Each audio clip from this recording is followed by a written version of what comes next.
Oigan, pero bueno, otro libro del que les quería hablar es que la verdad me pareció un libro muy sorprendente, porque es sobre uno de mis autores favoritos, me atrevería a decir de mis personajes favoritos de la historia, que es George Orwell. Y me pareció fantástico encontrar un libro que abordara a este personaje, del que creo que todos sabemos mucho. O sea, es el autor de 1984, una de las novelas más importantes de la literatura, o más conocidas quizá de la literatura universal. Un autor que pues tenía esta capacidad premonitoria, muy inquietante por cierto, de ver como hacia dónde íbamos, ¿no? Como sociedades modernas, que cachó luego como las trampas del totalitarismo en todas sus formas, de los discursos políticos, de la manera en la que las tecnologías estaban siendo usadas para engañarnos, o de lo peligroso que podía ser que esas tecnologías estuvieran solo en poder de los políticos, pues de los poderosos, valga la redundancia. Un personaje que la verdad creo que no entendemos la historia del siglo XX sin entender su obra. Y La rebelión en la granja, también otra obra fantástica de George Orwell. Y lo que me pareció realmente interesante de este libro, Rebecca Solnit, Las rosas de Orwell, que pues así como lo lee el título, habla sobre Orwell en relación a las flores. Y eso me pareció una locura de inicio, ¿no? Eh, Orwell como jardinero. y creo que es una etapa de él pues muy poco conocida o muy poco estudiada, también porque, y es algo que aborda la autora, me parece que en la introducción, de cómo pues Orwell, a ver, tuvo una vida tan interesante que dirías, bueno, como por qué sería relevante en su biografía que el señor le gustara la jardinería en una etapa en la que, bueno, a lo largo de su vida, pero sobre todo en una etapa en la que vivió en un pueblucho, que la verdad era un pueblito ahí del campo inglés sin ninguna característica trascendente. Y sin embargo, lo que explica esta autora es que en realidad la jardinería y sobre todo su relación con los árboles, con las flores, su interés por esos temas, fueron centrales a su pensamiento.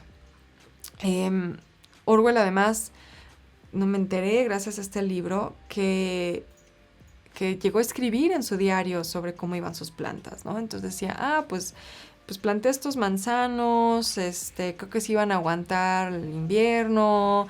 O sea, le dedicaba mucho tema. Ahora, también es importante decir que pues la jardinería es un elemento como muy importante de la cultura británica. O sea, los británicos son muy intensos con sus jardines y con la jardinería. Entonces, no es extraño pensar que este fuera un tema importante en la vida de Orwell. Pero tan es así que, por ejemplo, una cosa que sugiere esta autora, Rebecca Solnit, es que posiblemente este pueblito en el que vivió durante algunos años, en los años 30, sea el pueblo que aparece en Rebelión en la Granja, porque este pueblo se llama Wallington y el pueblo de Rebelión en la Granja se llama Willingdon.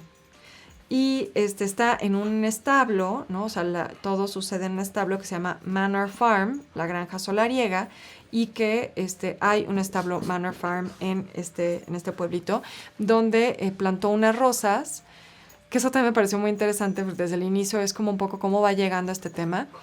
Ella se da cuenta, o leyendo, siendo una gran lectora de Orwell, se da cuenta que en un ensayo habla sobre pues la importancia de plantar árboles.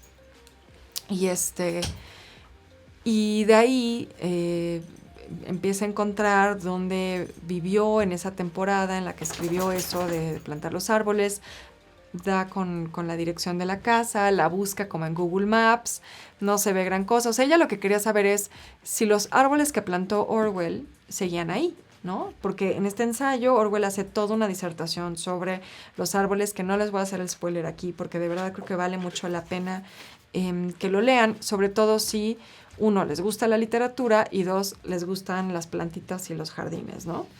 Y entonces va a esta casa y se da cuenta que no, que los árboles que plantó Orwell se tiraron en los años 70, pero que siguen ahí unas rosas, unos rosedales, que siguen al día de hoy dando rosas, que los plantó Orwell y que son unos rosedales que dan muchísimas flores, que de hecho las flores habían sido utilizadas en la feria del pueblo, o sea, de verdad una cosa increíble que pues te abre como toda esta ventana a entender el pensamiento de una persona, pues como les decía, tan central para entender el pensamiento del siglo XX, como, pues sí, un poco como las mentalidades de ciertos momentos tan significativos de la historia del siglo XX, como la Segunda Guerra Mundial, los regímenes totalitarios, las dictaduras, ¿no? Como el régimen nazi, el estalinismo, que él fue un importante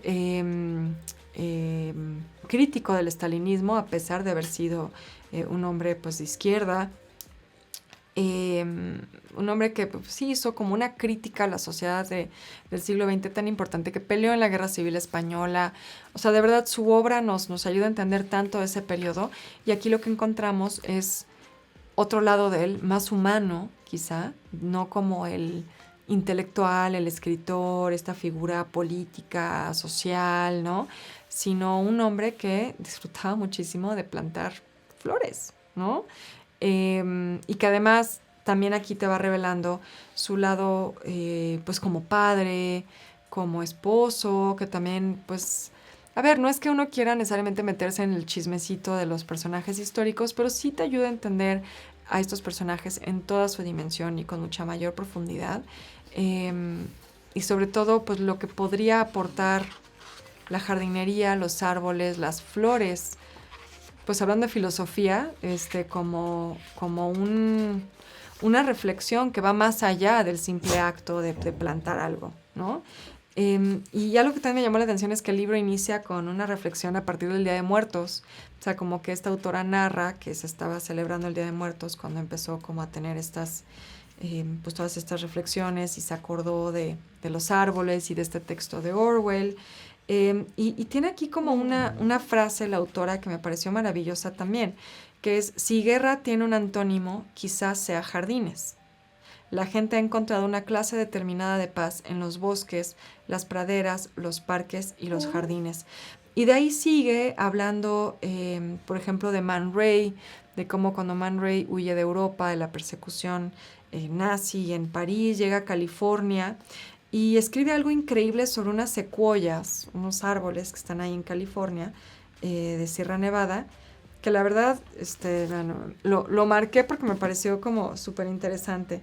Y dice: su silencio es más elocuente que el rugido de los torrentes y de las cataratas, más que la reverberación del trueno en el Gran Cañón, más que la explosión de una bomba, y está exento de amenaza. Y ahí, bueno, sigue la cita de Man Ray.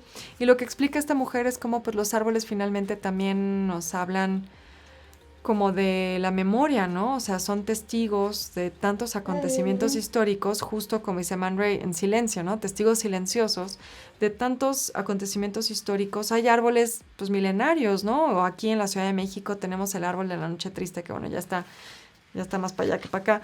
Pero, pues, justo pensar que pueden existir estos seres vivos que hayan atestiguado tantas cosas, ¿no? Y que pervivan.